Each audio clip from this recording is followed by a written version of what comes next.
ಮಾಜಿ ಸಚಿವ ರೇವಣ್ಣ ಅವರಿಗೆ ಹಾಗಾದ್ರೆ ಜಾಮೀನು ಸಿಗುತ್ತಾ ಇಲ್ವಾ? 5 ಗಂಟೆಗೆ ಗೊತ್ತಾಗತ್ತೆ.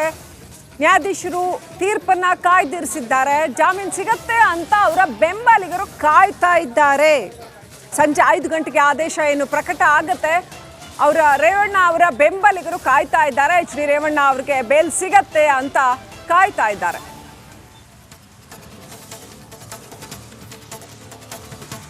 ಹೈ ವೋಲ್ಟೇಜ್ ಪ್ರಕರಣ ಇದು.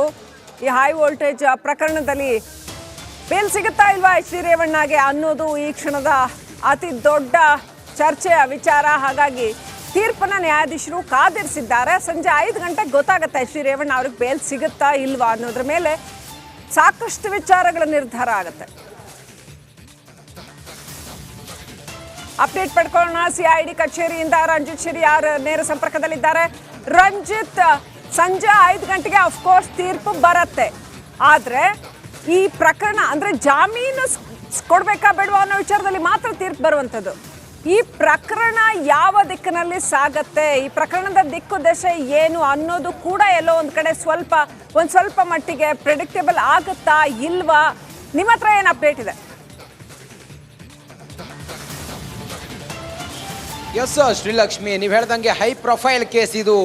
ಮಾಜಿ ಪ್ರಧಾನಿಗಳ ಮಗ, ಮಾಜಿ ಮುಖ್ಯಮಂತ್ರಿಗಳ ಸಹೋದರ, ಪರಪ್ಪನ ಅಗ್ರಹಾರ ಜೈಲನ್ನ ಉದ್ಘಾಟನೆ ಮಾಡಿದ ದೇವೇಗೌಡರ ಮಗ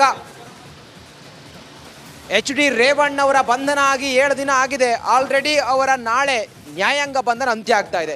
ಇವತ್ತು ಜಾಮೀನು ಅರ್ಜಿಯ ವಿಚಾರಣೆ ನಡೀತಾ ಇದೆ. ಇವತ್ತು ಜೈಲ ಅಥವಾ ಬೇಲ ಅನ್ನೋದು ನಿರ್ಧಾರ ಆಗುತ್ತೆ.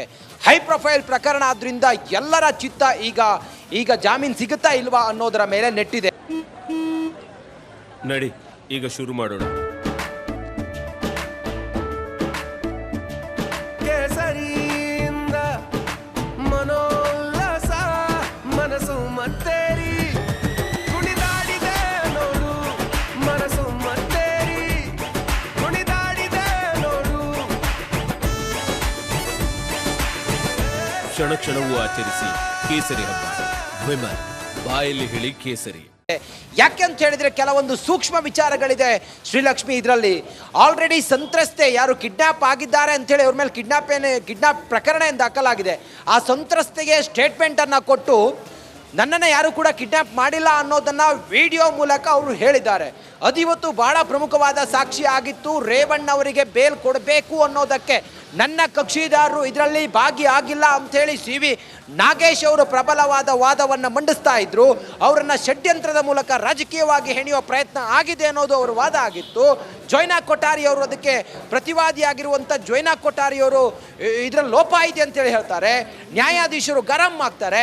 ಇದೆಲ್ಲದರ ನಡುವೆ SIT ಪರವಾದ ವಕೀಲರು ಅಶೋಕ್ ಅವರು ಹೇಳ್ತಾರೆ, ಒಂದು ವೇಳೆ ಜಾಮೀನೇನಾದರೂ ಕೊಟ್ಟೆ ಈ ಪ್ರಕರಣದಲ್ಲಿ ಹಲವಾರು ಪ್ರಕರಣಗಳು ದಾಖಲಾಗಿದ್ದಾವೆ ಲೈಂಗಿಕ ದೌರ್ಜನ್ಯ ಕೇಸ್ನಲ್ಲಿ, ಅವರೆಲ್ಲರಿಗೂ ಕೂಡ ಬೇರೆ ರೀತಿ ಮೆಸೇಜ್ ಹೋಗುವಂಥ ಸಾಧ್ಯತೆ ಇದೆ. ಈ ತನಿಖೆ ಅಥವಾ ಈ ಒಂದು ಪ್ರಕರಣದ ದಿಕ್ಕು ದೆಸೆಯೇ ಜಾಮೀನು ಕೊಟ್ಟ ನಂತರ ಬದಲಾಗುವಂಥ ಸಾಧ್ಯತೆ ಇದೆ. ಯಾವುದೇ ಕಾರಣಕ್ಕೂ ಕೂಡ ಜಾಮೀನು ಕೊಡಬಾರ್ದು ಅನ್ನೋದು SIT ಪರವಾದ ವಕೀಲರು. ಮತ್ತೊಂದು ಕಡೆಯಲ್ಲಿ ಜೋಯ್ನಾ ಕೊಠಾರಿ ಅವರ ವಾದವೂ ಕೂಡ ಆಗಿತ್ತು. ಆದರೆ ನಾಗೇಶ್ ಅವರ ಸ್ಟ್ಯಾಂಡ್ ತುಂಬ ಕ್ಲಿಯರ್ ಆಗಿತ್ತು. ನನ್ನ ಕಕ್ಷಿದಾರರು ಭಾಗಿಯಾಗಿಲ್ಲ, ಅವರು ಊರಲ್ಲೇ ಇರಲಿಲ್ಲ, ಮತ್ತು ಕೆಲ ಹಿಂದಿನ ಪ್ರಕರಣಗಳು ಹೈಕೋರ್ಟ್ ಮತ್ತು ಸುಪ್ರೀಂ ಕೋರ್ಟ್ ಕೊಟ್ಟಂಥ ಕೇಸ್ನ ತೀರ್ಪಿನ ಉದಾರಿಸಿ ಮಾತನಾಡ್ತಾರೆ. ಇದೆಲ್ಲವನ್ನು ಸೂಕ್ಷ್ಮವಾಗಿ ನ್ಯಾಯಾಧೀಶರು ಗಮನಿಸಿ 5 ಗಂಟೆಗೆ ತೀರ್ಪನ್ನು ಈಗ ಕಾಯ್ದಿರಿಸಿದ್ದಾರೆ. 5 ಗಂಟೆಗೆ ನಿರ್ಧಾರ ಆಗುತ್ತೆ. ರೇವಣ್ಣನವರಿಗೆ ಕಂಟಿನ್ಯೂ ಆಗುತ್ತಾ ಜೈಲು ಅಥವಾ ಜಾಮೀನು ಸಿಗುತ್ತಾ ಅನ್ನೋದು ಕಾದು ನೋಡಬೇಕಾಗಿದೆ. ನಾವೆಲ್ಲರೂ ಎದುರು ನೋಡ್ತಾ ಇದ್ದೀವಿ. ಇದೊಂದು ಹೈ ಪ್ರೊಫೈಲ್ ಪ್ರಕರಣ, ಮತ್ತೆ ಇದು ಬಹಳ ಸೂಕ್ಷ್ಮ ಪ್ರಕರಣ, ಮತ್ತೆ ಲೈಂಗಿಕ ದೌರ್ಜನ್ಯ ಕೇಸ್ನಲ್ಲಿ ಇವರ ಮಗ ಅಂದ್ರೆ ರೇವಣ್ಣ ಅವರ ಮಗ ಕೂಡ ಈಗ ಅಬ್ಸ್ಕಾಂಡ್ ಆಗಿರೋದ್ರಿಂದ ಇವತ್ತಿನ ಜಾಮೀನು ಬಹಳ ಪ್ರಮುಖ ಆಗುತ್ತೆ, ಮಹತ್ವ ಪಡ್ಕೊಳ್ಳುತ್ತೆ Shrilakshmi. Right, thank you Ranjith Shiriyar ಡೀಟೇಲ್ಸ್ಗಾಗಿ.